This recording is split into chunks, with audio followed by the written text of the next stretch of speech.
Hey gardeners, it's Gabby here. Today's video is a video that I was hoping I wouldn't have to make this year, but I guess for the benefit of you guys, it is happening. So I have a problem and it's minor, so it's not a huge deal. It's minor as long as I nip it in the butt before it gets out of hand, and that would be spider mites.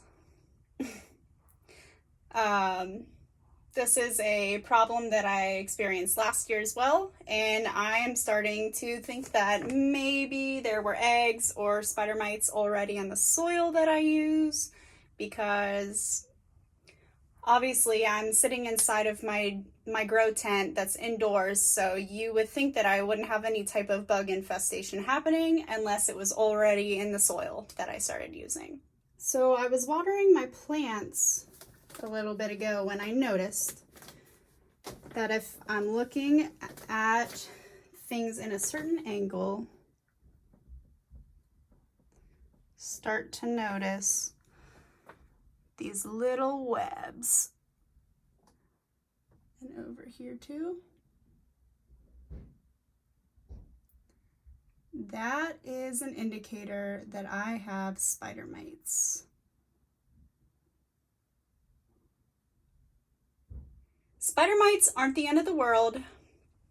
It is a problem that can get really out of hand really fast if you don't address it right when you notice it. So that's what I'm going to be doing today.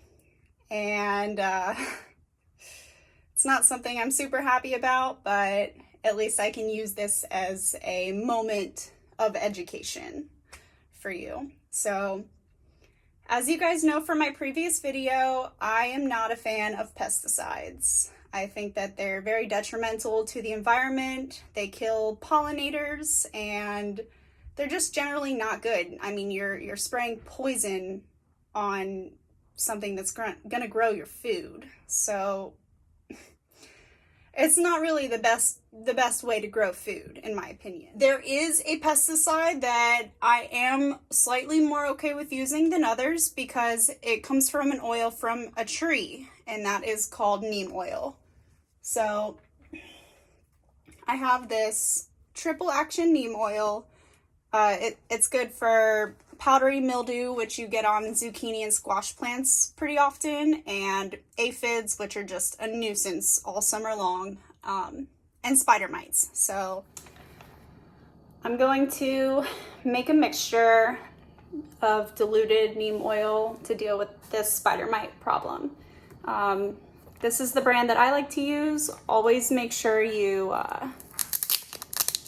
read the directions on what to deal with, because it's got the mixing instructions. So it says mix neem oil at the rate of 2 tablespoons per gallon of water. So I'm just making a little bit of a mixture, so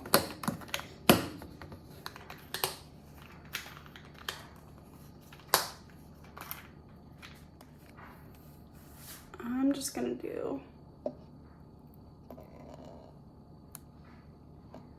a tiny bit of that.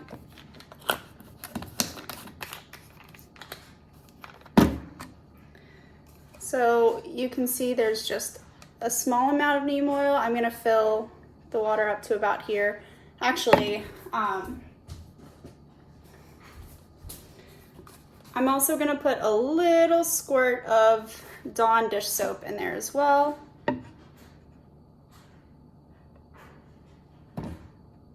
Because if the spider mites, for whatever reason, crawl through this stuff, it will help it stick to them and more effectively kill those little effers. So I'm gonna add the water now.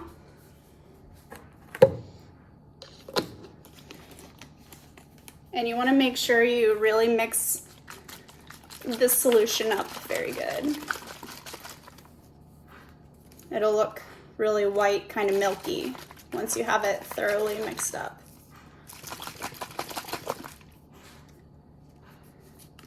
So I'm gonna go apply this to my plants now. I'm also gonna knock down these webs that are here just so I can help keep track of any new webs that are being made to know if there's a problem.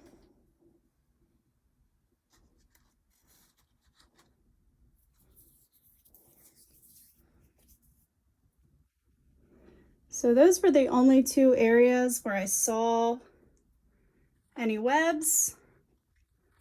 Hopefully this is just a very small issue right now that can be solved pretty easily.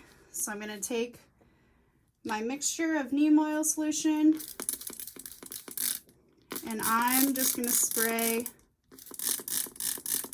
in the areas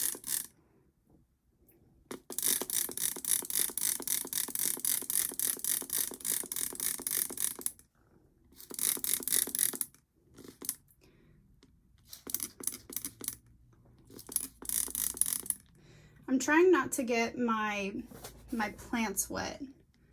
I'm going to spray the dividers in the middle where they might be crawling around.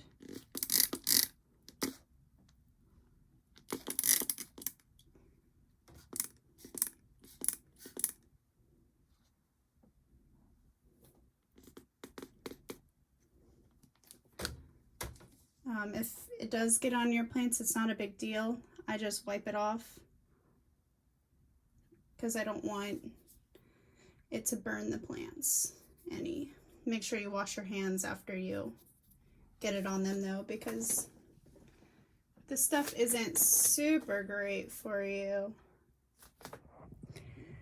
So hopefully this isn't a problem that you experience. If you do, I hope this video was helpful for you and you can get your spider mite problem under control as well. Now that you know what to look out for, just keep an eye on your seedlings. If you see any little cobwebs like that, then now you know what to do to deal with them. I know this from experience because last year I had a very bad spider mite infestation and neem oil is the way that I eradicated that. So hopefully this was just a little minor problem that will go away really quickly because of me catching it early on, and I'll just keep giving you updates to let you know if that took care of the problem or if I need to treat it even further with more neem oil. Thank you for watching, and I hope you have a fantastic day. Goodbye.